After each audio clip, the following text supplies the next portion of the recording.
Hello, Oscar. You have just arrived at my home. Hello. Today is a momentous day. What happens today? Today we watched The Scorpion King for the last time.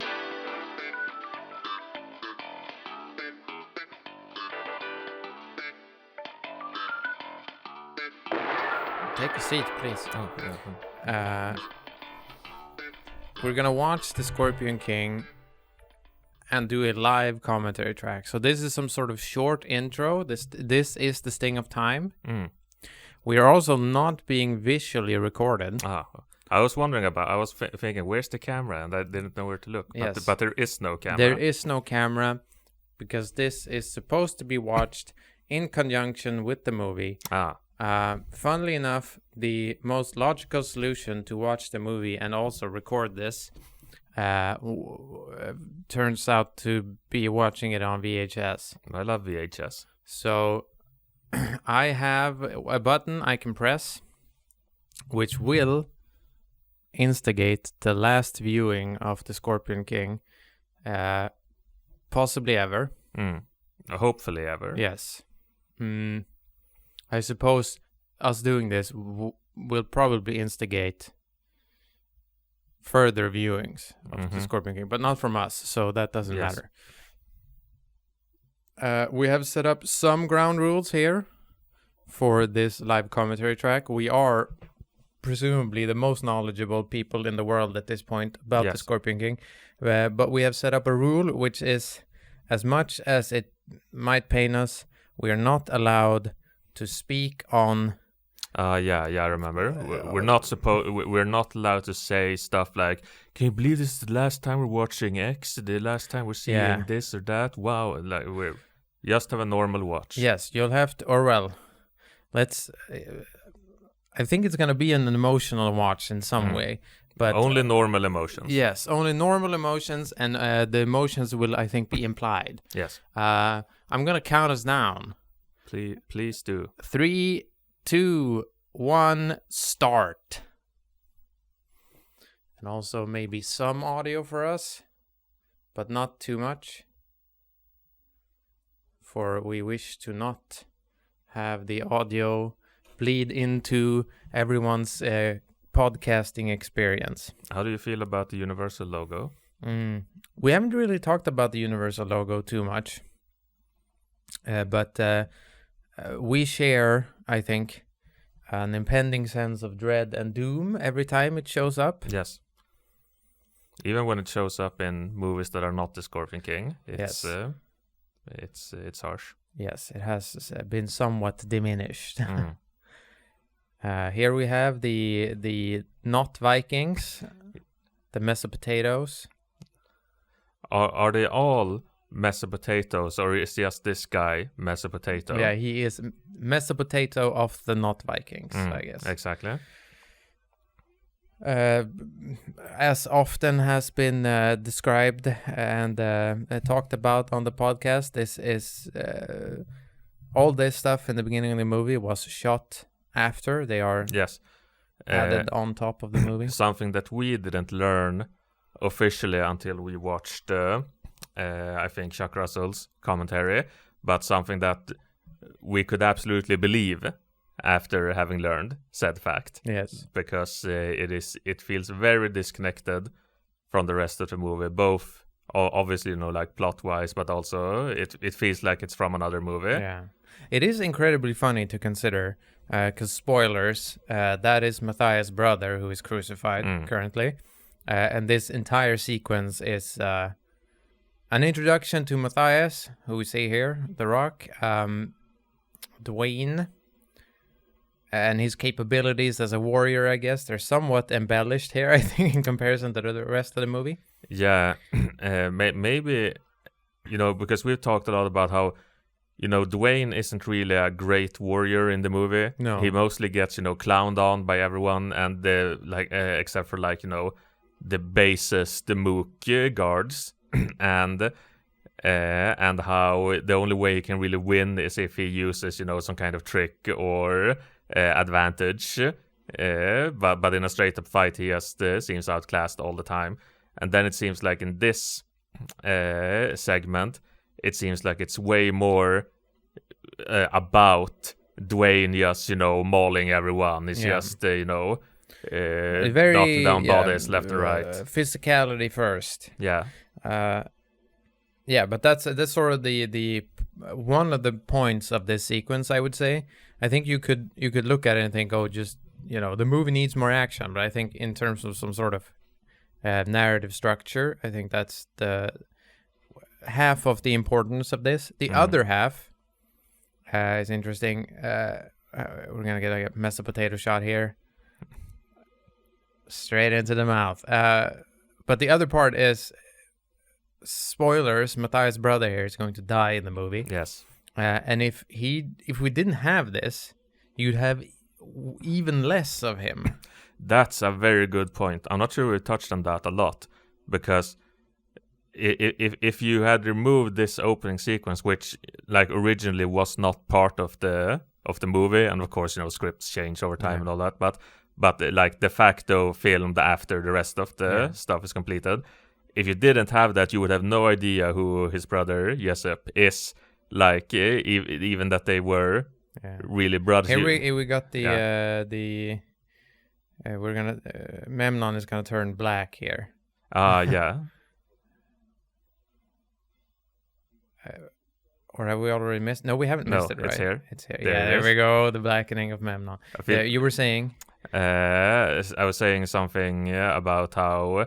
the famous night to day shot.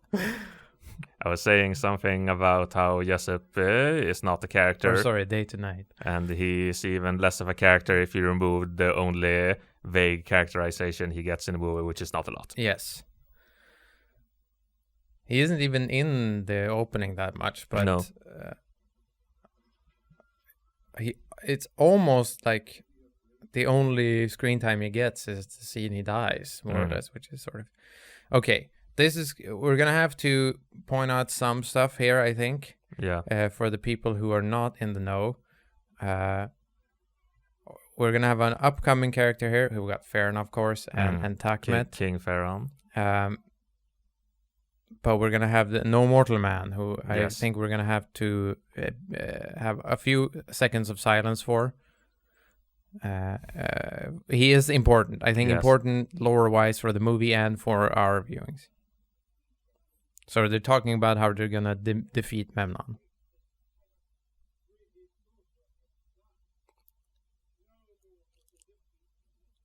Yeah, what a great character.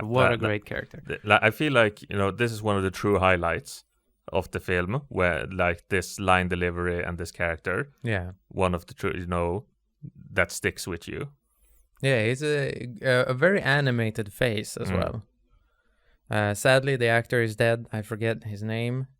What a legacy. Yes. I guess Balthazar is dead as well, but... all the greats. No Mortal and Michael Duncan Clark Duncan. I think watching the movie here, you almost get the impression that I think these characters sort of share importance in some way, which isn't true. No. I was thinking a bit that it's interesting how they seem to, or at least in my eyes, they kind of frame Balthazar as, this antagonistical figure, and I guess technically he is, towards Dwayne, but I don't know. It's so hard for me to see Dwayne as someone I am supposed to see from perspective of being the hero. But it is weird. He stands outside this scene so much, and it's extra funny if you consider the fact that what we just talked about, if they didn't add on this. We are very aware of, factually, that this was supposed to be the first, on-screen appearance of Dwayne in the movie, this very scene, and that would have been, that would have been bad, even worse than it already is. Extremely weird. I think in general the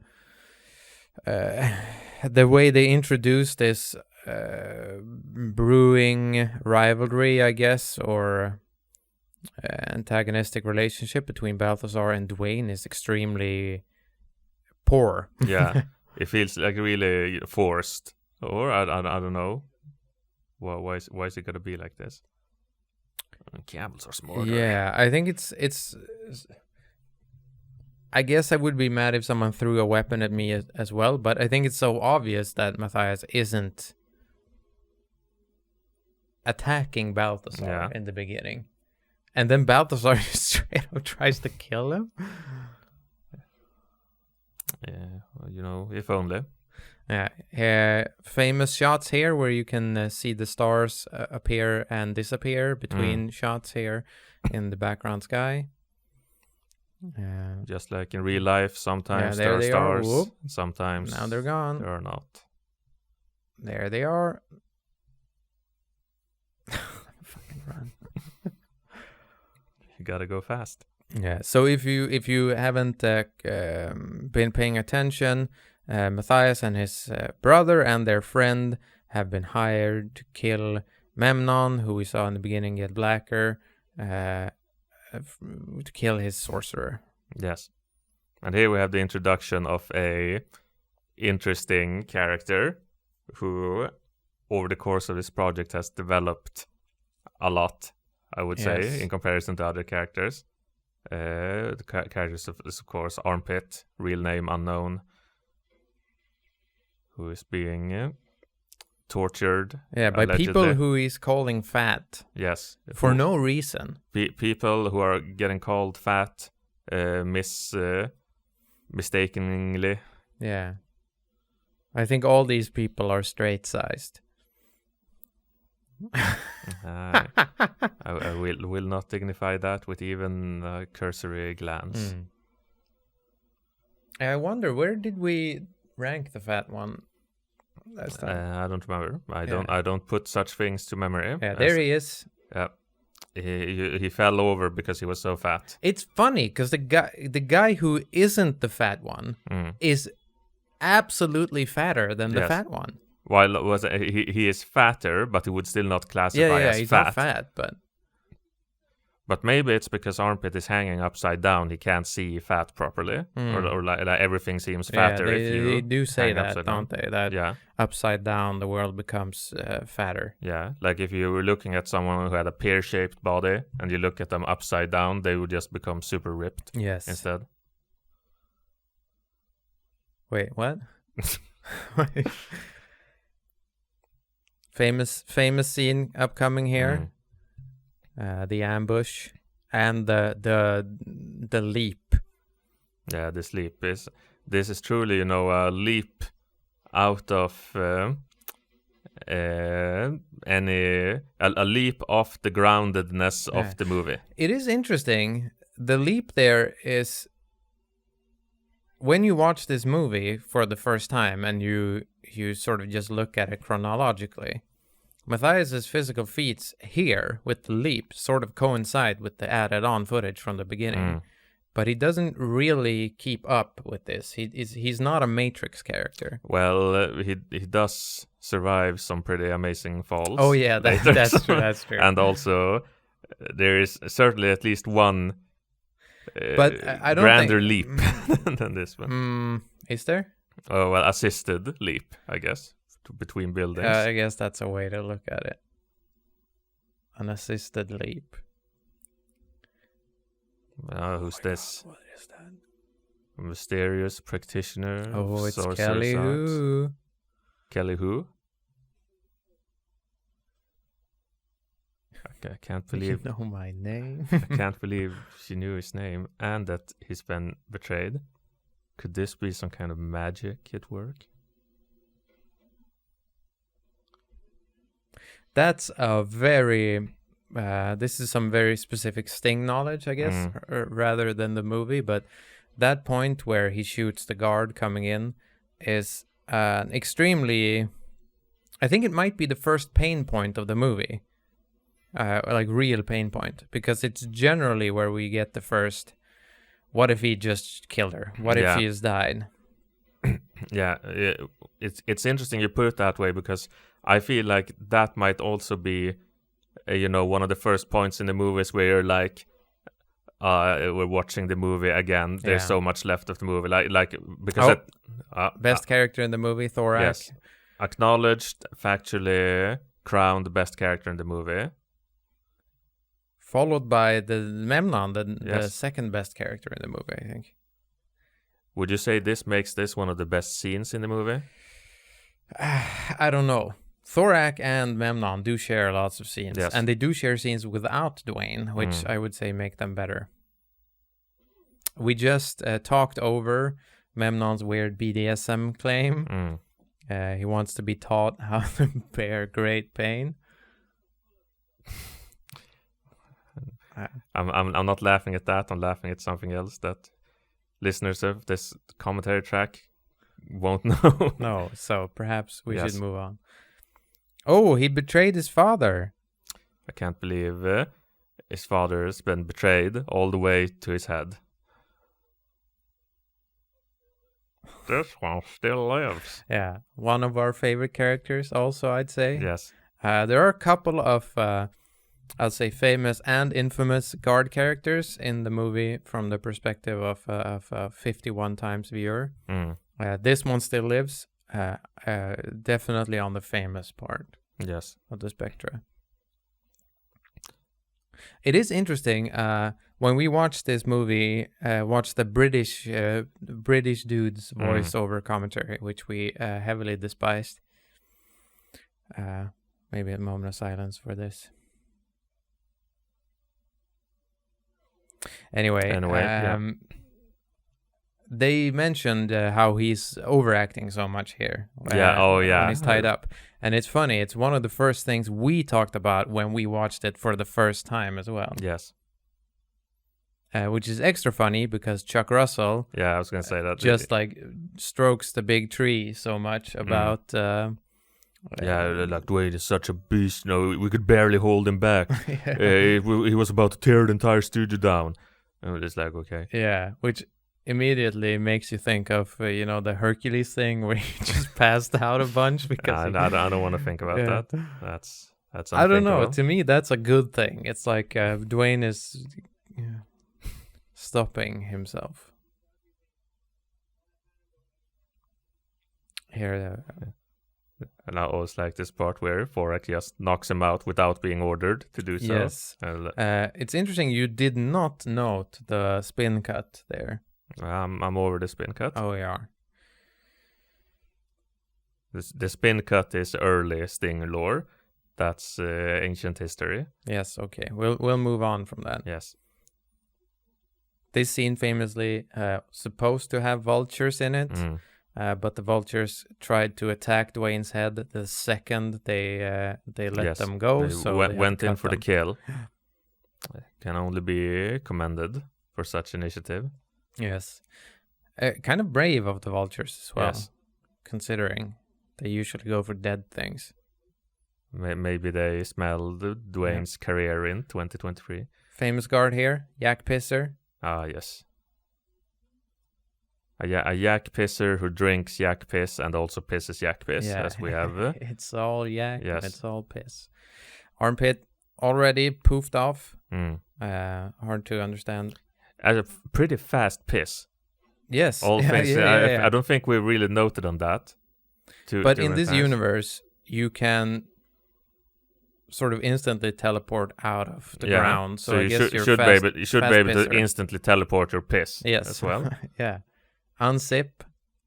Maybe this is just like, a teleportation area where teleportation is. Oh, he tried starting the yak piss and it just appeared in front of him. Yeah. And the ants don't really teleport though.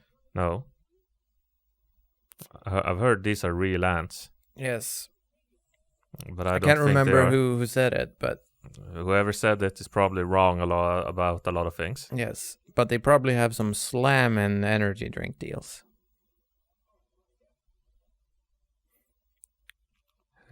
Armpit taking a bit of an energy drink here. Yes.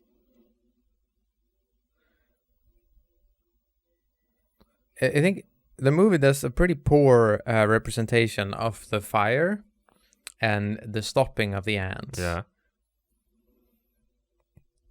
All right.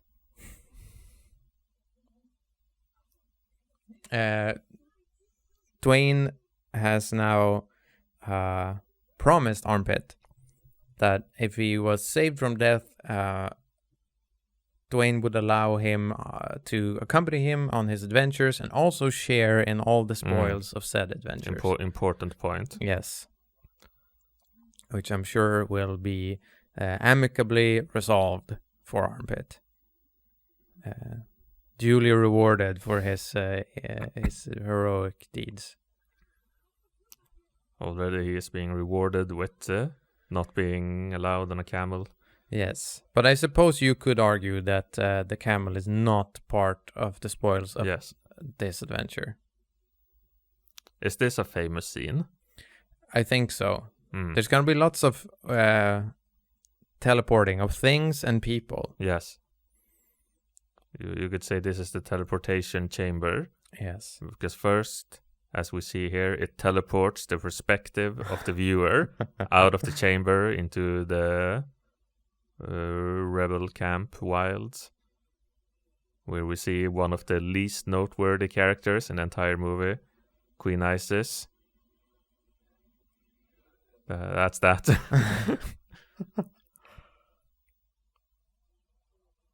Here we find out Queen Isis' name is Queen Isis. That is not important to know. Yes, my lord. Some teleporting meat coming up here. Now you see the meat. I think I'm cruel, don't you? Great tigers. Is the meat back? I can't believe it. The meat is back. The tigers threw it back.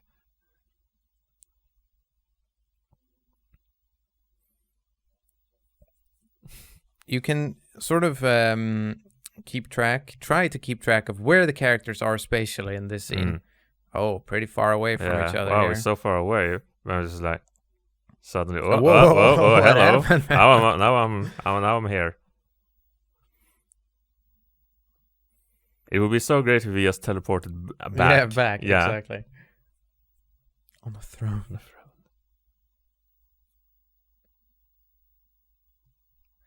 But my lord. Has this become the impromptu dubbing of Scorpion King? It would be a pretty funny dub, though. It's a commentary track, and then it turns into the dub. Someone else will have to do that. So I'm never watching this movie again. I guess we could dub it without watching it. Someone else did put it in the movie, but I will not do that. It's funny. We're watching it on VHS, as we earlier stated. Yeah. Which I think grants the visual effects of the movie, which are fine, I think, generally fine, but it grants them such a boon in terms of blending into the actual footage. Because we see Gamora here, which is obviously a visual effect. They didn't create Gamora. And I think it looks pretty good on VHS. Do you think Gamora was a visual effect in the Bible? Yes. I guess it depends on how you look at it. Look at the Bible? Yes. If you got an infamously poor joke here. One of the reasons we didn't like Armpit at all in the beginning of the movie is that he's supposed to be some sort of comic relief, but he never gets to say anything funny. I don't think even the writers of the movie thought the lines he was given were funny. The gate is sealed tighter than a crab's buttocks. Yeah. But Armpit is just there, kind of, in the whole movie, like up to the very end where he kind of does something. But it is way more, I think, sympathetic as a character to think of it as just the way he talks. Yeah. It's just a weird expression. Speaking of weird expressions, this bar girl is very weird, and I don't like her. Yeah, I think we've talked about how, at least for me, she looks like a fake human. I don't think she looks like a fake human, but I think she looks like a photo of a person on Greek yogurt or something. Yeah. Which I don't think I vocalized ever. There's a lot of camels in that shot. Yes, there are lots of camels. And the whores. Maybe Alaba. With Dwayne's fucking smug ass smile. Fuck you, Dwayne. The Goro statue. Yeah. Goro, famous from Mortal Kombat. Yes, this set famous from Spartacus, not from the Scorpion King. Yes. Even though Chuck Russell would love for it to be the Scorpion King set. It's so insane to me that he was like, dude, people were calling it the Scorpion King set. Yeah. It's such weird hubris. Who the fuck knows what the Scorpion King is? Nobody knows what this movie is. It's fun because if you presume that he just didn't make it up or whatever, it really feels like this kind of thing that I was there on the set for Scorpion King, and there's like, oh, this is Spartacus set, and then someone says like, I guess it's the Scorpion King set now, haha, and that's that, that's the end of it. But then it's like, that's what I'm gonna bring up in the commentary track, how like it's. Yeah, I don't even I don't think Spartacus is the sickest movie of all time or anything. Like, to me, I don't really have that much love for that movie. Though I guess I only have hate for this movie. But even with that movie is sort of iconic and legendary, even if the movie itself isn't the best movie ever. So it's so weird to me. It's like if you made a movie now on like the original Star Trek set or something, and you're like, oh, well, this is the Space Quest set now. Because Spartacus is the kind of movie that, even people who haven't seen Spartacus or even knows anything about Spartacus, they know like, I'm Spartacus, I'm Spartacus, because it's just, it's like one of those I'm your father lines. Exactly. And the Scorpion King does not have any of that. Absolutely not. What do you mean? It has, this one still lives. And not anymore. Yeah, not anymore. Dwayne strangling a child here. Yes. Does not elicit laughter, has not elicited laughter for 46 or so watches. This has come up a few times, but I feel this scene is very exemplary of how we've talked about how Dwayne's character feels like it changes every scene. Yeah. There's no consistency to what kind of character Matthias is supposed to be. He's comedic, he's serious. You just did it. You just called him Matthias. Matthias? Oh, yeah, sure. Why not? But you deny that you call him Matthias. What am I supposed to call him? Isn't it Matthias? Matthias? What did I say? Matthias. Matthias. Feel like you're scorpion lighting me. It's recorded. Well, the recording is faulty. We're sitting here in a room with faulty equipment all over. But he's I think maximally an idiot in that scene, and then he he jumps from an idiot to super competent to heroic to anti-hero to anti-heroic. Yes. How do you feel about this scene? I think there are feelings, especially this last watch for me here. But I'll say generally, I have never felt anything about this scene. I feel like this. I feel like this is a typical scene that we have never really, commented on anything going on in the scene, but rather it's been like a transitionary period where we're talking about something else. Yeah. Much like we just did. Yes. Famous line here. Shukrin.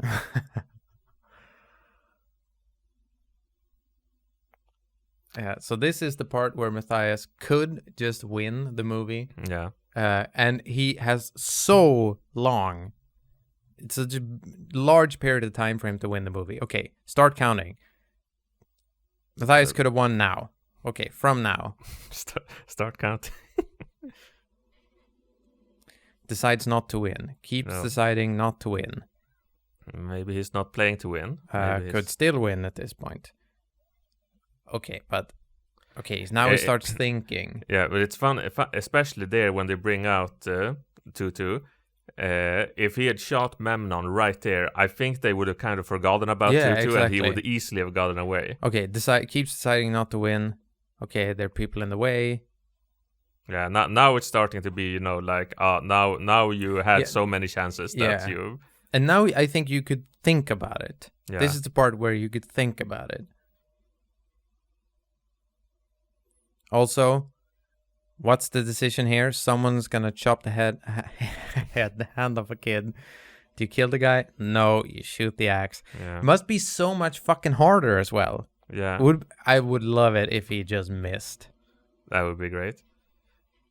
I think I've said sometime in the past, like, in as a kind of devil's advocate thing, that maybe he didn't shoot Takmet because he was already full swing, and even if he died, the swing would follow through or something like that. But I feel like Dwayne isn't thinking about that at all. No, and you can't think about that sort of thing. It's and it's all stupid. Yeah, and Dwayne is dumb. We have failed at all to talk about Philos, which here he is interesting. I think we really like Bernard Hill. Yes. But I don't really think we like Philos that much. I think a lot of the goodwill... Oh, here comes the assisted jump. Consider the size of that, Dwayne. Yes. But I feel like Philos got a huge amount of goodwill early on in the age of Sting because of Bernard Hill, particularly as Theoden in Lord of the Rings. Yeah. So we just, kind of attributed him to being Theoden instead of Philos. Exactly. And you also, I think both of us were fans, of course, but you were extremely enamored with the snap of his outfit, which I'm not entirely sure what it means, but it is positive. Yes, but that is not for such as D to know what such things mean. This is a great scene that we've talked over, with the famous "Can't leave me alone" Thorak line. Extremely famous. Followed by one of the worst scenes in the movie. Yes. I don't even want to... Or I guess you could mention that there's going to be a fight here, and when Dwayne throws a guy into the fountain, he's going to break that guy's like face and arm and whatever. Yeah, like the actors. Yeah, like yeah. In real life. In real life.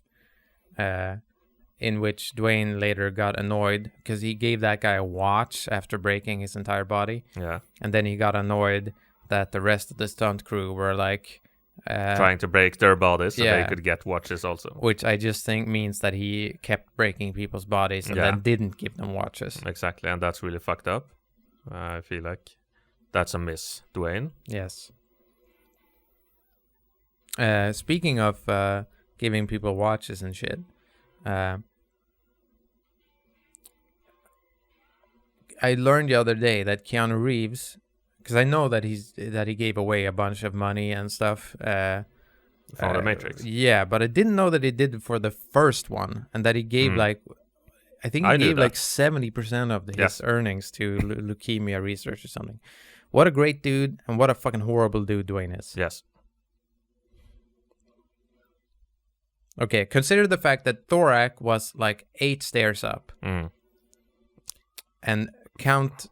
You should have started counting a while ago, but when he started falling, Thorak is going to show up. Thorak is hauling ass right now.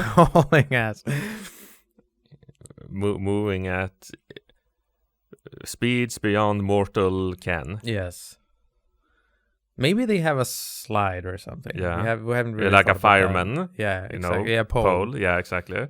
Through the entirety of the temple. He's palace. already breaking up the door. It's open. He's done. And then the way he walks in here, like the stride. Yeah, the wide stride. Yeah. This was Kelly Hu's first day of filming. I thought you were gonna say first water slide. Well, probably that as well, right? Maybe not the shot though. No. Oh yeah, a thing to consider here. Who cares about the scene? Yeah. Look at Dwayne's hairpiece. This scene, because it is barely holding on. Yeah, it is clinging on to life. Yes. Or unlife. I don't know. Dwayne's forehead is I think rapidly emerging before our eyes. Yeah, look at how it sits on like just on top of the ear as well. Yeah.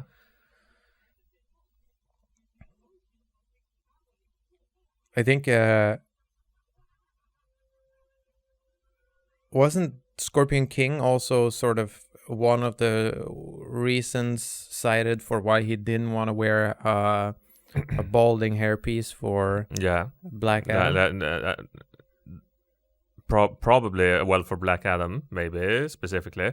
But I feel like, I mean, he doesn't wear any sort of hairpiece for any movie unless he wears one in one of the Fast and Furious movies that I don't know about. But maybe it was just it was such a horrible experience having hair that he had to play Dwayne in every movie instead. Yeah, I wonder when he started going bald, like as a decision. In the womb, probably. No, because we know he was not bald for the interviews of this movie. Maybe that was After Effects. It's painted black.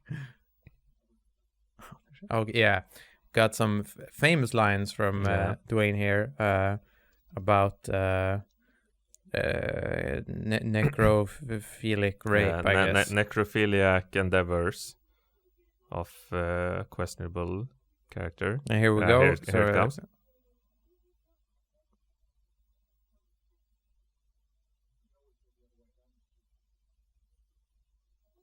Yeah. Yep.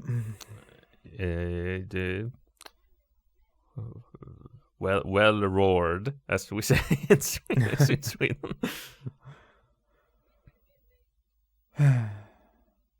Here's a great scene. Yes. It is a good scene, and the reason it's good is because of what Memnon says here.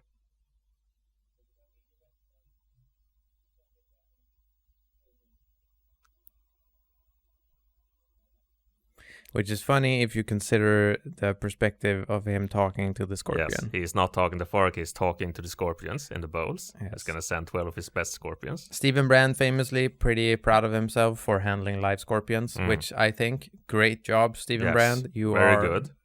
Also, great job, Thorak, handling the live Falcon. And I'll even say great job, Takmet, for handling the chicken. Yes. Good job across the board in this scene. Zero complaints. If only the entire movie was this. Yes. I'd watch that. Yeah. I'd watch an hour and a half of those three characters just talking. You know, like more of a Rashomon style movie. Yeah. Have them just do stuff at the palace. Exactly. If Dwayne's people lived here, it's no wonder they died out. Yeah. And we know how they lived. Yes. We've seen their fucking village in the... It's grim. Yeah, I think when Memnon says, what are the lines? Cruel, savage, and is it heartless? You're the one who knows. I, factually do not know. You think I'm cruel. It's heartless, ignorant, and savage. There we go. I think he's specifically referring to the fucking Acadians and their dumbass fucking village with blood rubies in every goddamn urn. Fuck them. PS2 graphic. Yeah. Looking ass village. Even the not Vikings have it way better. And I'll say this. As much as the not Vikings are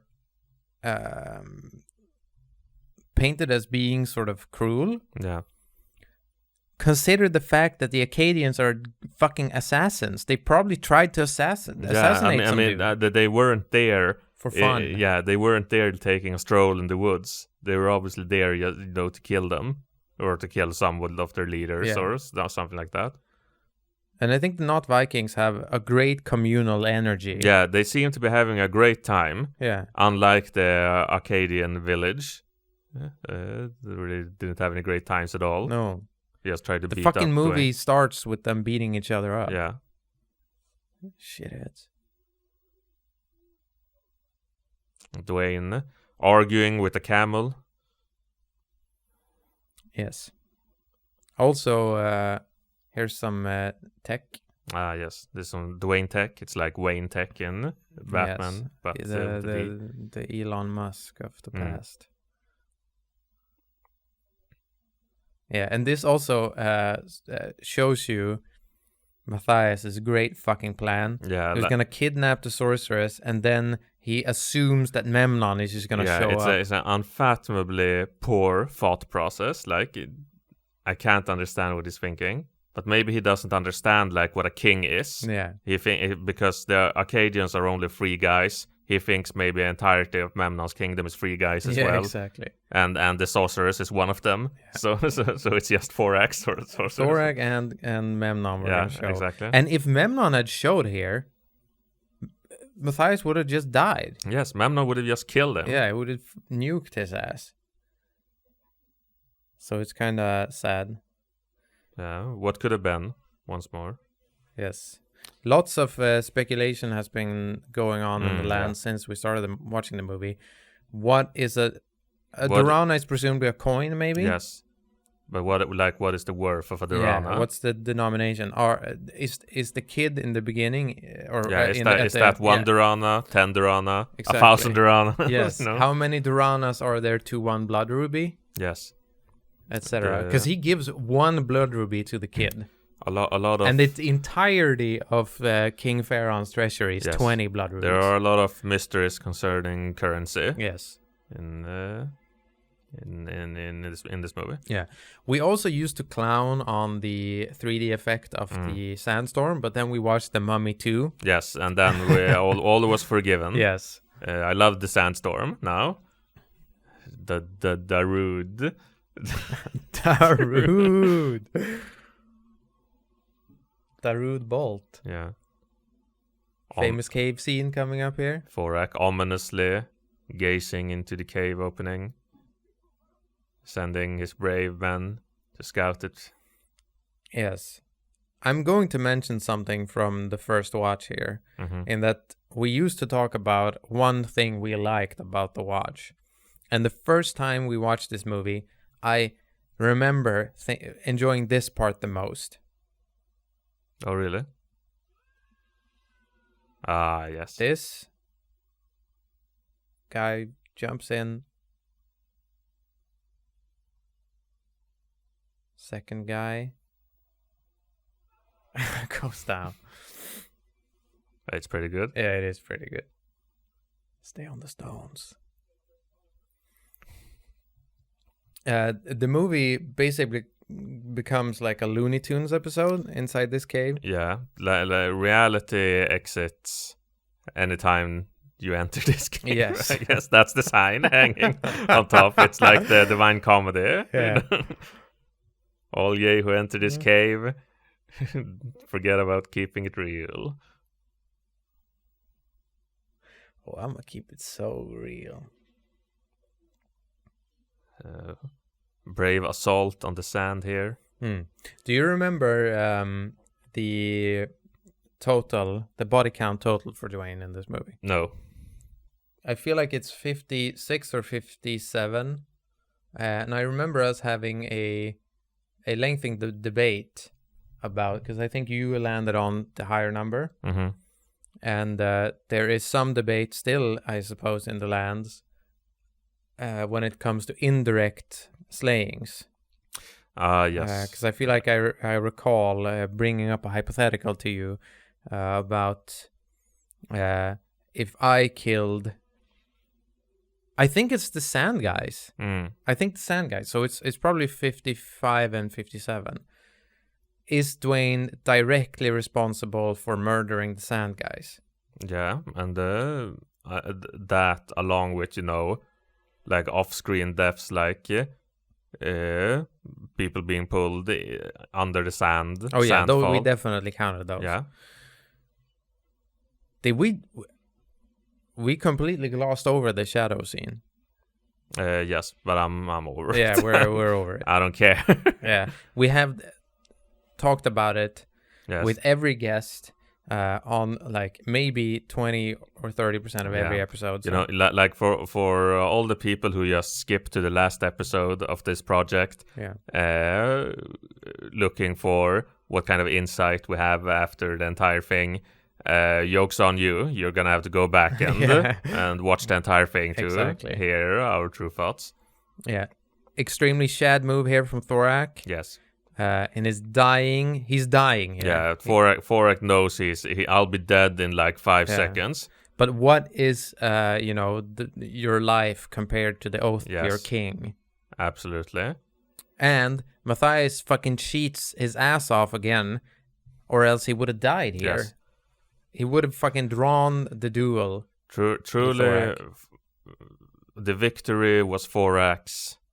The glory was his. But alas, the fates did not see it. So yeah, the fates conspired to keep glory from Thorax. I don't know. I think he dies kind of gloriously. Yeah. I'll give him that. I remember as well on the first watch. My favorite part was I knew you were gonna was the guys falling down in the sand, and your favorite part was the sand goggles. Yeah. But I only said that because I couldn't think of anything, and I didn't want to be quiet too long in the first episode. But just with anything I say, you forget 99% of it, but remember the 1%. No, I am remembering it correctly. For the added context was not there in the first viewing. The context was there in my mind. Yes. Too bad we do not reside in there, all of us. This is filmed in like a Denny's parking lot. I don't even know what Denny's is. Yeah, it's a place in America. Yeah, it's like when you say, "Oh, this is like a Wendy's or a Denny's." Like, what the fuck is a Wendy's? What the hell is a Denny's? I only know Dennis the Menace. That's the only Dennis I know. This scene is filmed in Dennis the Menace parking lot. Yes. It's a fucking parking lot outside of his home. Famous sucking scene coming here, which has been improved upon immensely by yours truly. But so if you want to, you can. I guess you could pause this and the movie and go watch the sucking scene from the Scorpion King reimagined. Yes. Usually when we watch this scene in a post-reimagined world, one of us will like make the sound. Yes. But I felt too self-conscious to do it now because we're recording it, so I didn't do it. But I wish I had. Yes. I'll divulge what the sound is. Yes. The sound is Dwayne. It is from, this YouTube poop where he's like, it's that, but it's pitched down and stretched and given some reverb. Great creation. Yeah. Here are Dwayne's fucked up knee. Yeah, fuck that knee.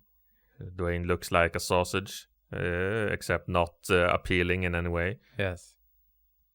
Yeah, because we've talked about how sausage is like the best food. So sausage is top tier. Yes. I'll say this, as a person that doesn't eat meat almost ever anymore, a high meat percentage, sort of like a bit coarsely, what's the word? Ground, yeah. Sausage, spiced sausage. It's probably in my top 5. Yes. But teleporting bird. Yes. I was about to ask you, would you wear this necklace if I gave it to you? But I've asked this like 4 times. You ask that a lot, and I always say yes. I've tried to locate actually props from this movie to buy, but there aren't many. and B, they're kind of expensive. Yeah, sadly. And you can't like find the thorax necklace on Etsy. Like nobody's done that. You could corner to the market. Yeah, I guess we could just make one. Yes, that is true. Could get some of our. I believe a certain mutual acquaintance has a certain skill set in blacksmithing secretly. We could utilize.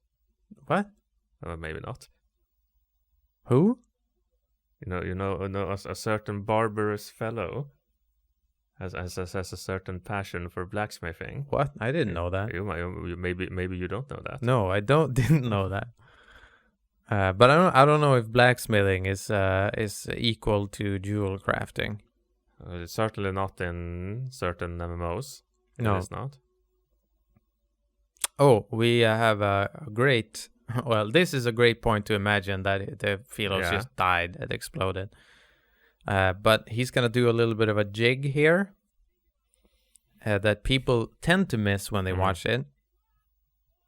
Here, when he walks to the sorceress. Yeah, this. Whoa, it's so good. Yep, you got it there. That was it. Oh, here it is again. Yeah.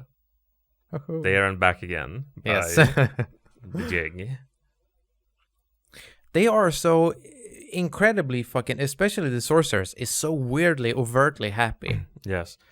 It makes me think a bit like, what was the relationship between the sorceress and Philos, like, before this movie?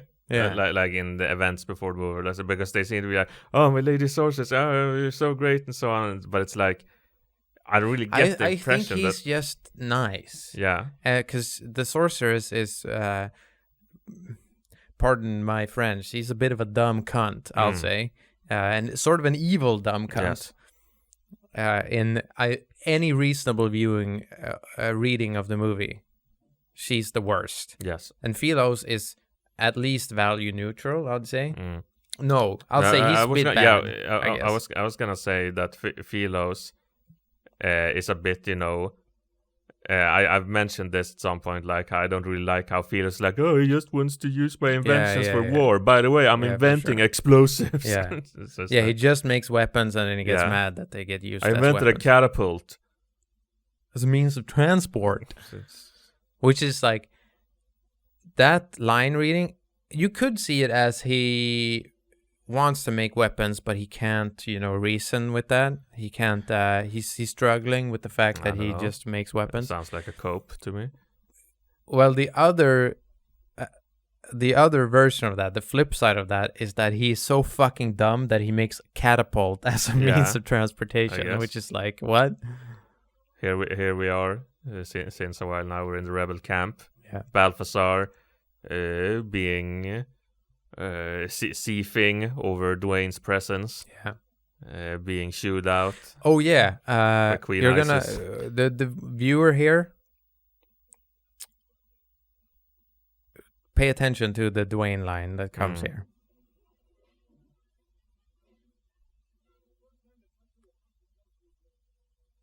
What the fuck does that mean? What does that mean? What did you say, Dwayne? The first man to touch her will have to come through me. Isn't that sort of self-defeating? Doesn't that mean they've already come through you, Dwayne? Well, it's open to interpretation. Yes. The Dwayne petition. Oh, dude, this is just like wrestling. Yeah. I love wrestling, by the way. Wrestling is the best. I hate wrestling. It's interesting as well because we've had several wrestling fans on the show. I'll say, interestingly enough, I considered that Jonathan would probably be like the wrestling fan we had.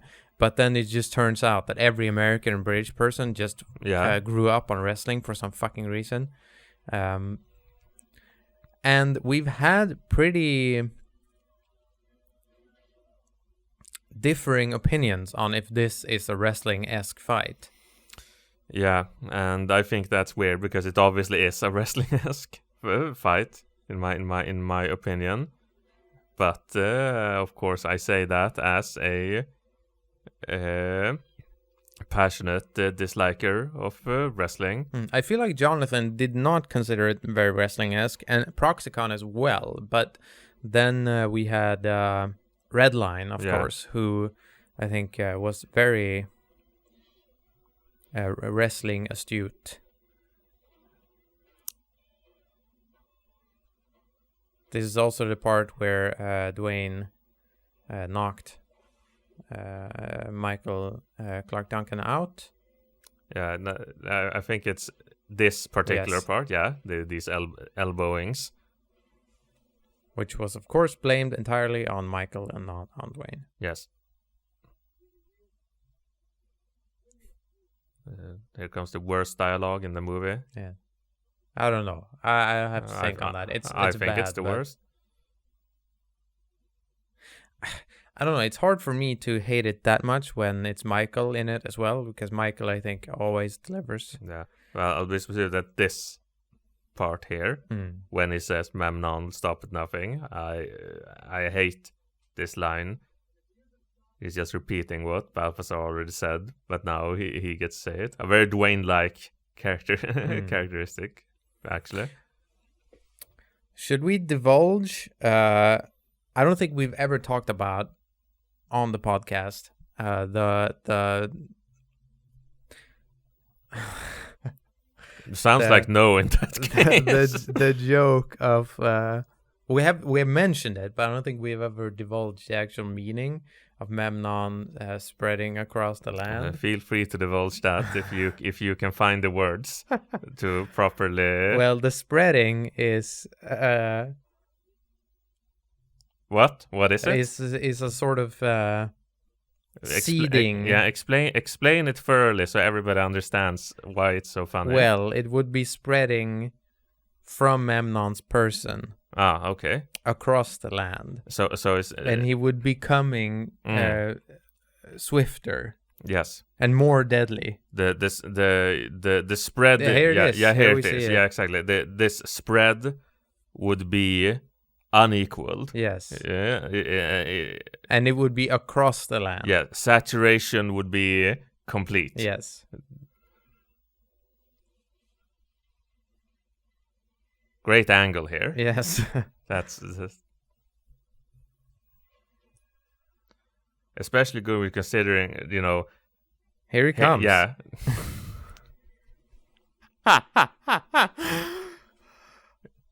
You nailed it. Yeah. Yeah, so now we know what the sorceress dreams about. Yes. Dates. Donkey. We didn't mention the elephant, but I guess the elephant has gotten its dues. Yeah. I wonder if Dwayne... Because Dwayne seems like such an insanely insecure person. Yes. I wonder if Dwayne was told that there was a podcast about this movie that was, we watched it 52 times. And he learned that we probably talked, if you had to let's say do a statistic where we cut down the mentions in comparison to screen time or something like that. And it turns out that we had talked more about the elephant per frames of, than him. I feel like he would go like, haha, that's pretty funny. And then inside he would be seething so badly. He would just, sprint out into the woods to make, an Instagram post about how you have to move forward in life. Yeah. Like from the biggest failures. Screaming the entire way out into the woods. We face adversity. We're warriors, We just gotta climb the mountain, you just gotta. While he's saying all this, he's doing a haka or whatever. Yeah, and he has a necklace of energy drinks. Yeah, like one of those, Hawaii flower necklaces, but it's energy drinks. Yeah. And there's a line of neurodivergent people who he has brought out to the woods that he can stand and take photos with and then hug. It's not that Let's funny. all do the haka. the neurodivergent, neurodetergent, Haka. Yes. And yeah, just to clarify, the joke is on Dwayne, not the neurodivergent people. I don't want to be taken out of context here. No, perish the thought. Unless they like Dwayne, in which case they can also fuck off. That would be a very neurodivergent thing to do. Yes.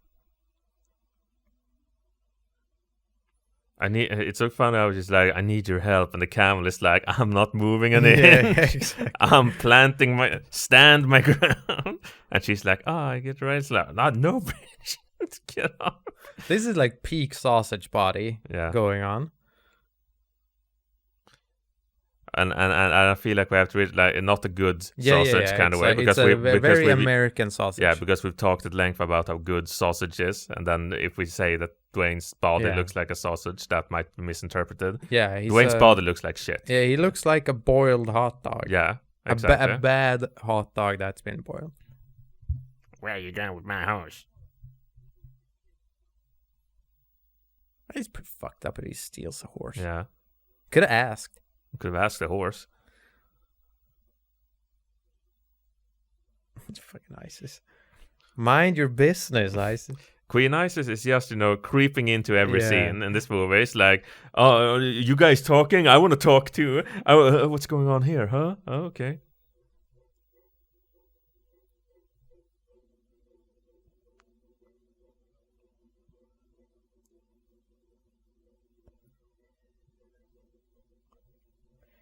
Great belly dancing here. We have.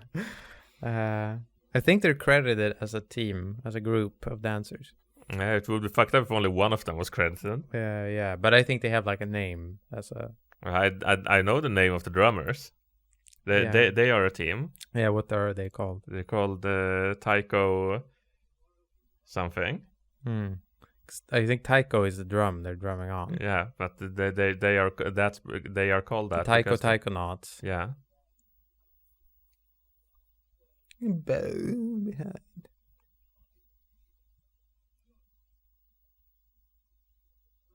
We haven't mentioned Chessman at all. This is Chessman. If you've never watched the movie and you've only listened to the podcast, you might have never seen Chessman. Yeah, here he is. Here he is.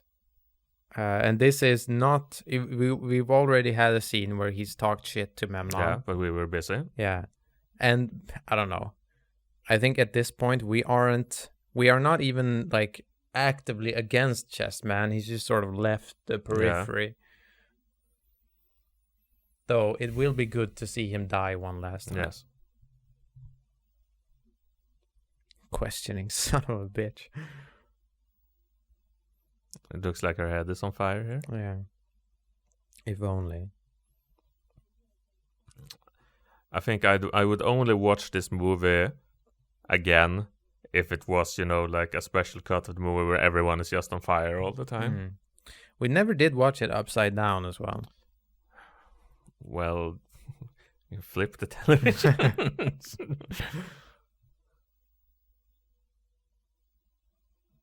I don't think we would gain much from watching it upside down at this point. I don't think either. Maybe everyone would look really fat. Yeah, that's true. This is such a fucking weird ass line. Yeah. If my court sorcerer said that shit to me after they had been captured, I would instantly lop off their head.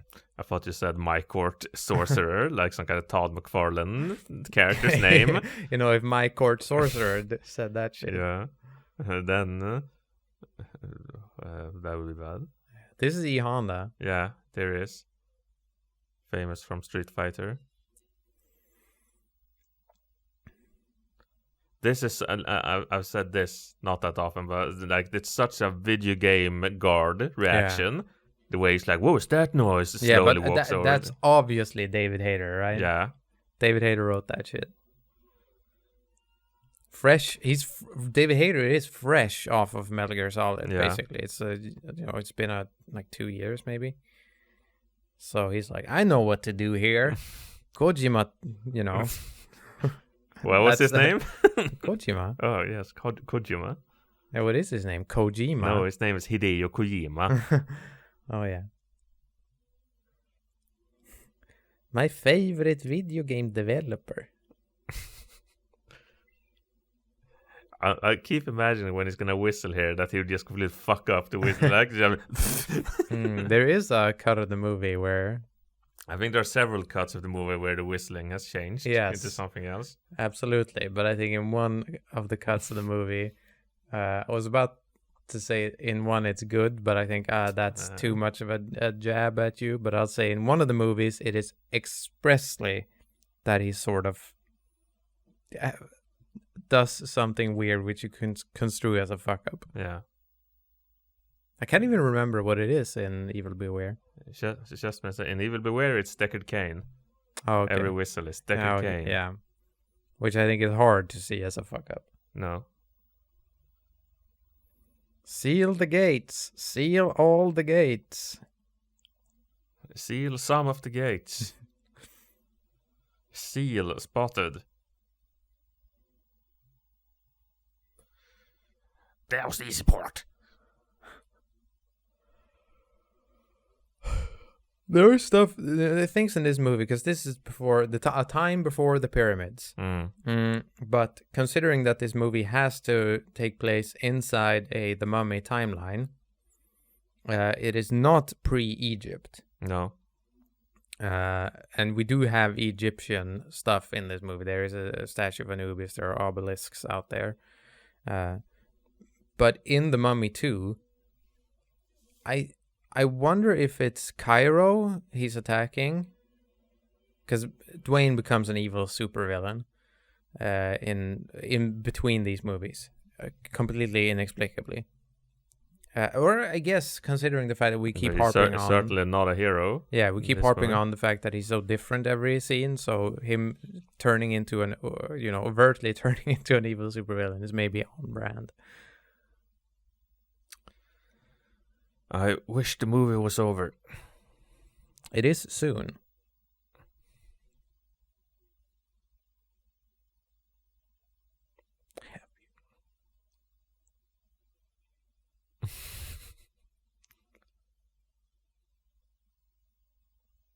Oh, he said it. Can't believe he said it.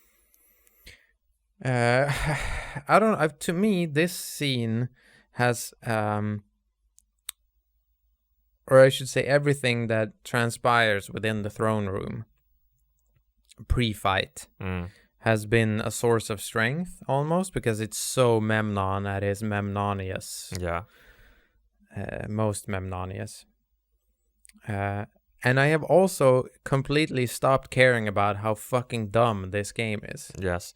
I feel like over the course of the project, you're the one, and not like in a derogatory way, but you're the one who has cared the most about the puzzle. Yeah. Like you were the one who originally brought up how stupid the puzzle is. Yeah. How it doesn't make any sense, and that's one of the most consistent things you have re-brought up during watches, I feel. Yeah, maybe not on the podcast, but definitely watching the movie. Exactly. Yeah. So my point of contention here is that there are 4 cobras, 6 urns. She gets to see where they put them, which is sort of mistake A. Yeah. And then, because he's going to spin that table, spoilers. But consider this fact, that if you have seen where the snakes have been put, even if you spin the table and you forget, or you sort of you can no longer see where the snakes are when the table has been spun. Once you have found one empty pot, you immediately know where the second empty pot is. Game over. Yes. So it is insanely flawed. My mind immediately, when I said game over, because we talked about David Hayter, and I was like, snake, because there's snakes. And imagine if it was just, snake in the jars instead, and it'll go out and be like, Archon. This game he just open it and he shoots you with the silenced SOCOM. Shoots you with the Nikita. Well.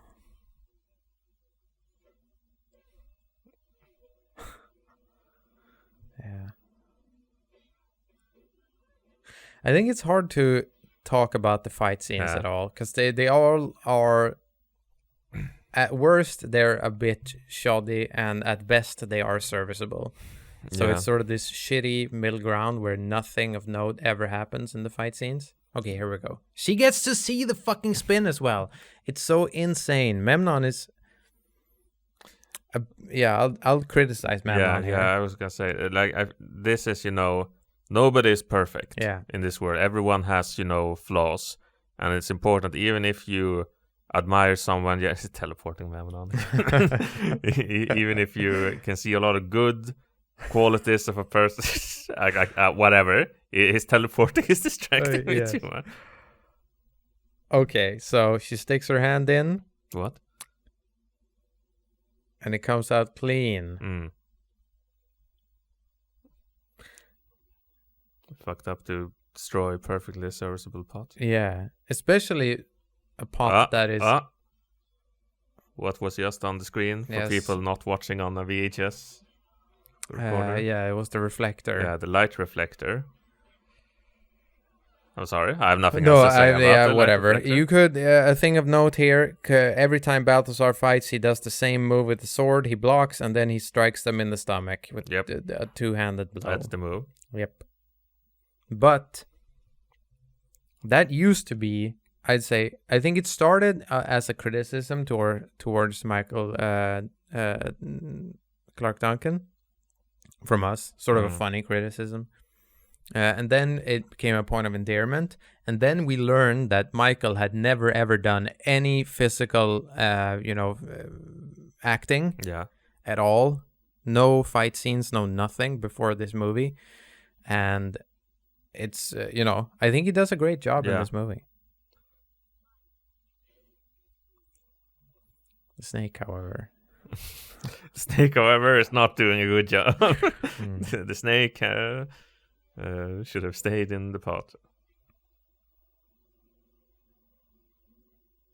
Another great, I wish he had just died. Scene here. Not Memnon, of course. No, Dwayne. In your head.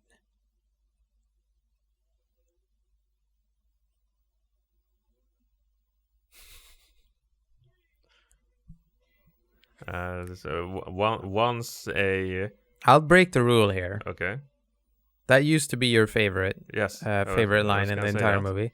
But I'll break the rule and say, how did it feel watching that for the last time? I was only thinking about how the line has fallen off so hard over so many watches, and that I don't care about it anymore.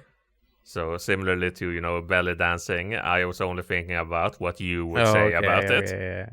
It's over for me. I don't think about it anymore. It's like that, Madman scene, like that. I don't think about you. Looks like nothing at all to me.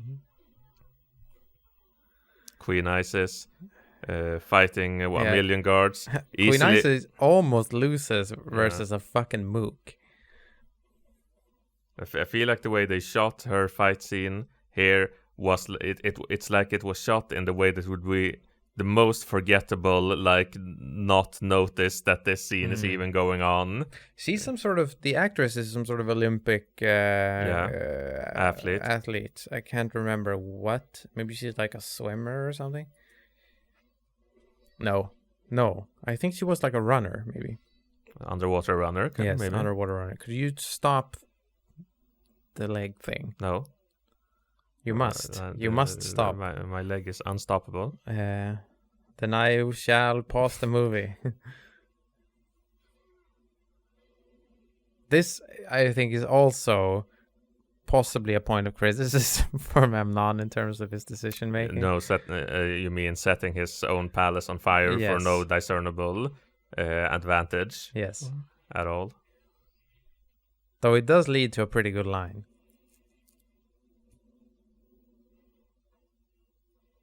I still like this.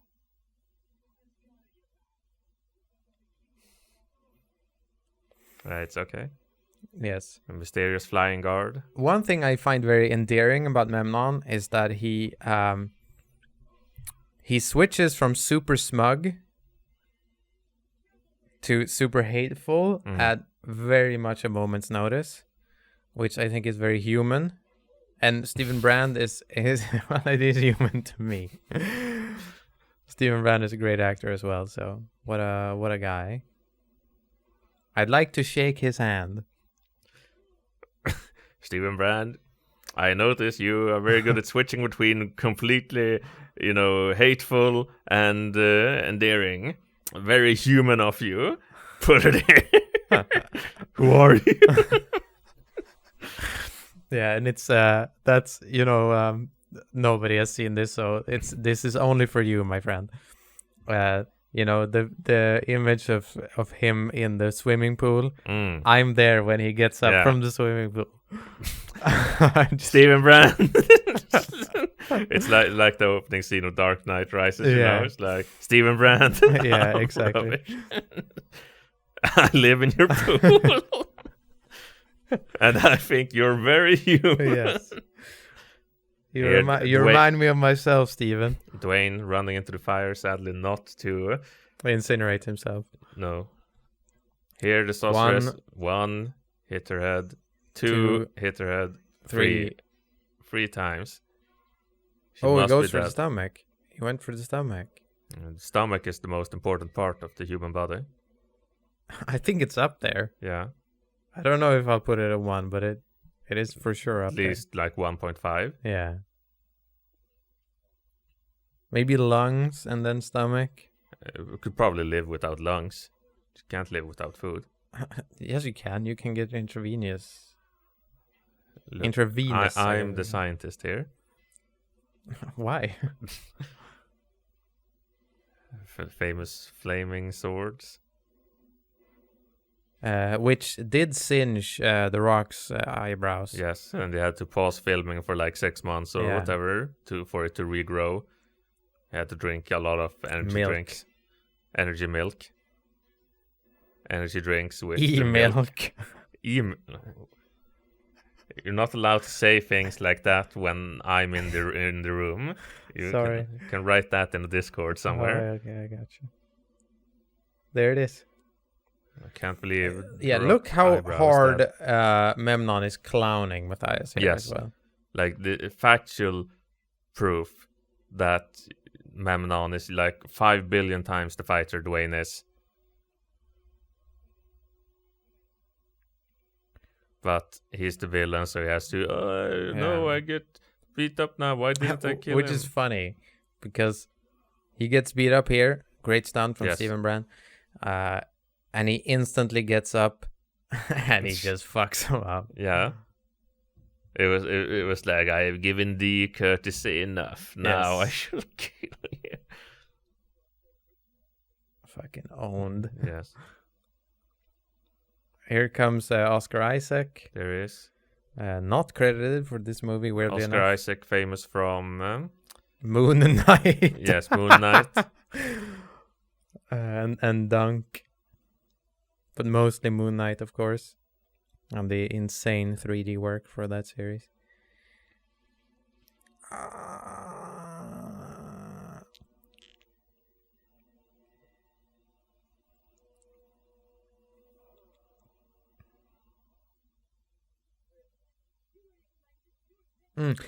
I don't think we ever talked about Philo's outfit here. How do you like the second outfit of Philo's? I hate it. You do? Yes. I've looked at it for half a second now. But I think it looks a bit like a Star Trek, like a Deep Space Nine. We found these aliens on a planet kind of outfit. I just feel so disinterested in developing any sort of like new impression about the movie, especially like in the last 5 minutes of the last watch of all time. I just don't give a shit anymore. I want it to be over. I want it to be over, and I want to do the leg thing unimpeded. You may not. Quit it with the leg, will you?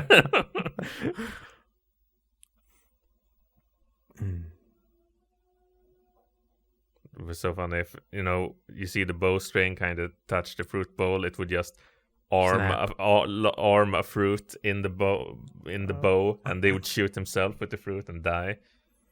Yes. I don't know. I think I can take what the movie has coming, because I know it will end. The last final stand of Memnon. Probably should have thought this over a bit, but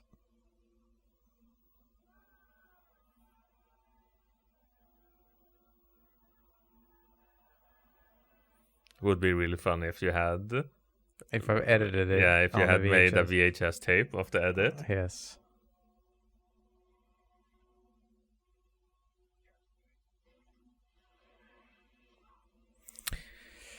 I did not. No.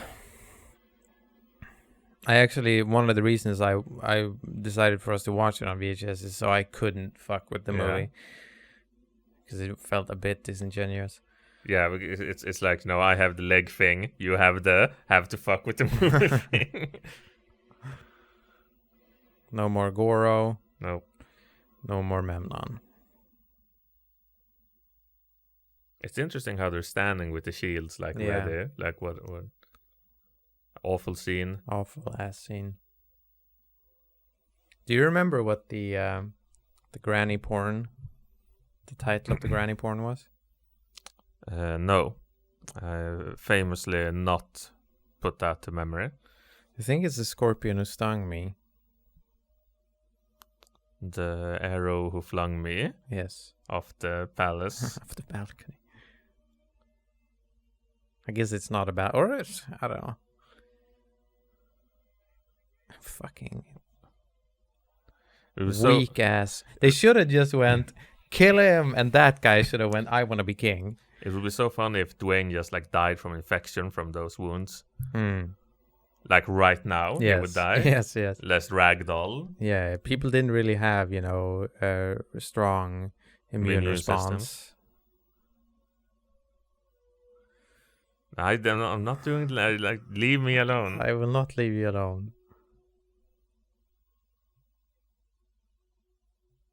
Damn, hand to the fist, as they say.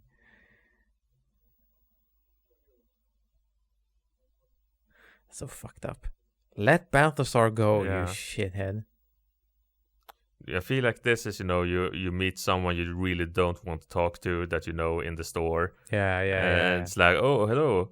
I was thinking to leave. Oh, hey, but where will stay? Like, no. I've been, when I shop, I've been seeing a person we used to sort of periphery meet in when we used to go to locals. And I think we both locked eyes several times and then decided that we're not going to do it. Good. Yes. I've greatly been enjoying the fact that I have been unbothered. And he works there as well, so it's not like I can, it's not a chance encounter. Fucking smile. Fuck you, Dwayne. Fuck you. This I feel like I said this a lot lately, but like this is just like that curse where you yes. But everything is a curse. Everything is the curse. But I think you can make a supercut of all the hate we have to Dwayne, and you could maybe like boil that down in some sort of cursed algorithm and probably kill Dwayne. Like pickle something in it.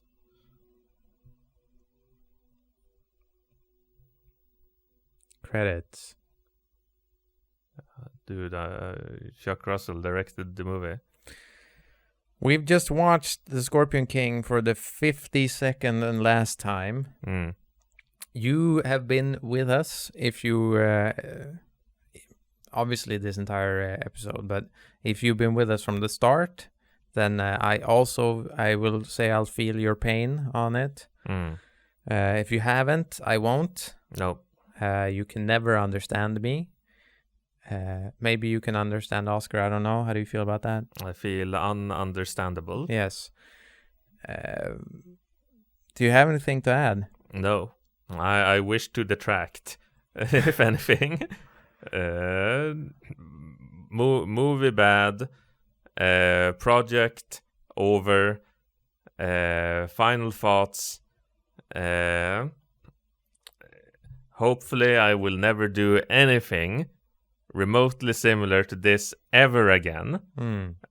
Certainly that could not possibly happen. No. Well, I guess we'll say that's it for us. This has been The Sting of Time. My name is Lilo. My name is Oscar. We'll catch you on the other side.